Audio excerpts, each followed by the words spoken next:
Hey guys, in this video I'm going to show you how to allow anyone to access a Google form. If you find this video helpful, please consider to like this video and subscribe to my channel. In saying that, let's just jump straight into the video.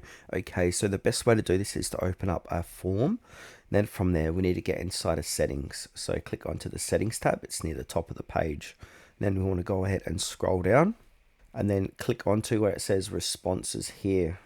Now there's an option here that we need to disable. So this one here, it says limit to one response. So go ahead and disable that. Then from there, go ahead and click on to publish on the top right hand corner of the page. And then we need to go ahead and manage the responders. So anyone with the link. Now inside of here, responder view under general access, anyone with the link, go ahead and make sure that is selected. Then click on to done to save your work and then publish again or save. Now we can go ahead and get that link. So click on publish, click on copy responder link.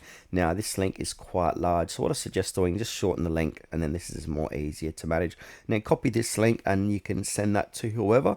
And then anyone with access that has that link can respond to your Google form.